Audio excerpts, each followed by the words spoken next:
നമസ്കാരം. സ്കൂട്ടർ തട്ടിപ്പ് കേസിൽ എൻജിഒ കോൺഫെഡറേഷൻ ചെയർമാനായിരുന്ന KN ആനന്ദകുമാറിനെതിരെയും അന്വേഷണം പോലീസ് വ്യാപിപ്പിക്കുന്നു.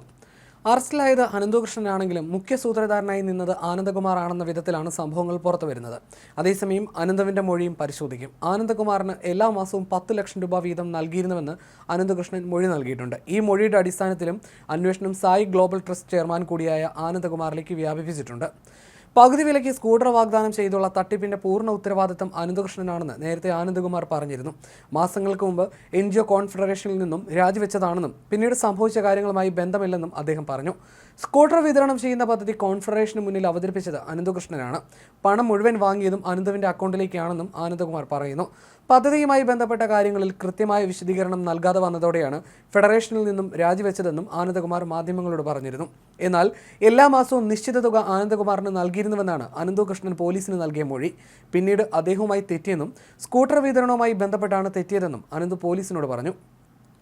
ആദ്യഘട്ടത്തിൽ കേന്ദ്ര പദ്ധതികളാണ് അനന്തു ലക്ഷ്യമിട്ടിരുന്നത്. അതുമായി ബന്ധപ്പെട്ട് വിശദമായ പഠനം നടത്തിയിരുന്നു. എന്നാൽ അതൊന്നും നടന്നില്ല. തുടർന്നാണ് CSR ഫണ്ടിലേക്ക് പോയത്. എന്നാൽ CSR ഫണ്ടായി 1 രൂപ പോലും അനന്തുവിന് ലഭിച്ചിട്ടില്ല. കേസിൽ ഇതിനകം നിരവധി കേസുകൾ രജിസ്റ്റർ ചെയ്യപ്പെട്ടു കഴിഞ്ഞു. പറവൂരിൽ വന്ന കേസിൽ ജനസേവാ ട്രസ്റ്റിന്റെ ഭാരവാഹികളായ ഡോക്ടർ മധു, മേരി എന്നിവരും അനന്തകൃഷ്ണനൊപ്പം പ്രതികളാണ്. അതേസമയം പാതിവില ഓഫർ തട്ടിപ്പിൽ സെക്രട്ടറി അനന്തകൃഷ്ണനിൽ മാത്രം അന്വേഷണം ഒതുക്കരുതെന്നും കൂടുതൽ പേരുടെ പങ്കിലേക്കും അക്കൗണ്ടിലേക്കും അന്വേഷണം വേണമെന്നും നാഷണൽ എൻജിഒ കോൺഫെഡറേഷനിൽ അംഗമായ NGOകൾ ആവശ്യപ്പെട്ടു. അനന്തകൃഷ്ണൻ ആരംഭിച്ച സീഡ് സൊസൈറ്റികളുടെ അക്കൗണ്ടുകൾ മാത്രമല്ല, പദ്ധതി നടത്തിപ്പുമായി ബന്ധപ്പെട്ട എല്ലാ അക്കൗണ്ടുകളും പരിശോധിക്കണമെന്നതാണ് ആവശ്യം.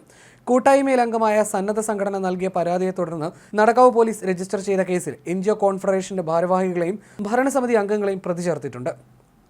വർഷങ്ങളായി ഗ്രാമപ്രദേശങ്ങളിൽ ചെറിയ സന്നദ്ധ പ്രവർത്തനങ്ങളുമായി കഴിഞ്ഞിരുന്ന സന്നദ്ധ സംഘടനകളെ വലിയ വാഗ്ദാനങ്ങൾ നൽകി നാഷണൽ എൻജിഒ കോൺഫെഡറേഷനിൽ അംഗമാക്കിയത് Sathya Sai orphanage trust chairman KN ആനന്ദകുമാറാണെന്ന് സംഘടനകൾ പറയുന്നു. തുടക്കം മുതൽ പദ്ധതിക്ക് നേതൃത്വം നൽകിയിരുന്നതും മുഖ്യപ്രതി അനന്തകൃഷ്ണനെ കൂട്ടായ്മയ്ക്ക് പരിചയപ്പെടുത്തിയതും ആനന്ദകുമാറാണ്. കോടിക്കണക്കിന് രൂപയുടെ ഇടപാടുകൾ കോൺഫെഡറേഷന്റെ ഭരണസമിതി അംഗങ്ങൾ ചേർന്നാണ് ആദ്യഘട്ടത്തിൽ നടത്തിയത്.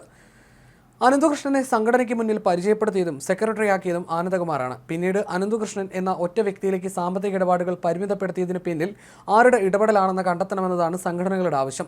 ഭരണസമിതി എടുത്ത തീരുമാനത്തിൽ നിന്ന് വ്യത്യസ്തമായ തീരുമാനങ്ങളുമായി അനന്തകൃഷ്ണൻ മുന്നോട്ട് പോകുമ്പോൾ ഭരണസമിതി തടയുകയോ അംഗസംഘങ്ങളെ അറിയിക്കുകയോ ചെയ്തില്ല. ഇതിൽ ദുരൂഹതയുണ്ടെന്നും ഇവർ പറയുന്നു.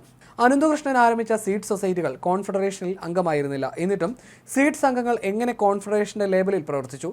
സെക്രട്ടറി ആയിരുന്ന അനന്തകൃഷ്ണൻ തന്നെ ഉപകരണങ്ങൾ വാങ്ങുന്ന കൺസൾട്ടൻസി കമ്പനിയുടെ CEO ആയതും എങ്ങനെ? അനന്തകൃഷ്ണൻ സംഭാവന നൽകിയത് ആർക്കെല്ലാം? തുടങ്ങിയ ചോദ്യങ്ങളും ഇവർ ഉന്നയിക്കുന്നു.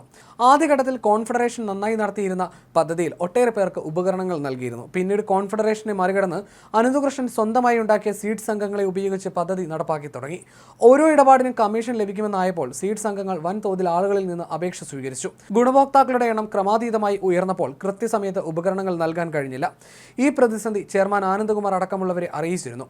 അനന്തകൃഷ്ണന്റെ അറസ്റ്റിന് ശേഷവും KN ആനന്ദകുമാറിനെ വീട്ടിലെത്തി കണ്ട് നിവേദനം നൽകാൻ ശ്രമിച്ചെങ്കിലും സ്വീകരിക്കാൻ തയ്യാറായില്ലെന്നും സന്നദ്ധ സംഘടനകൾ പറയുന്നു.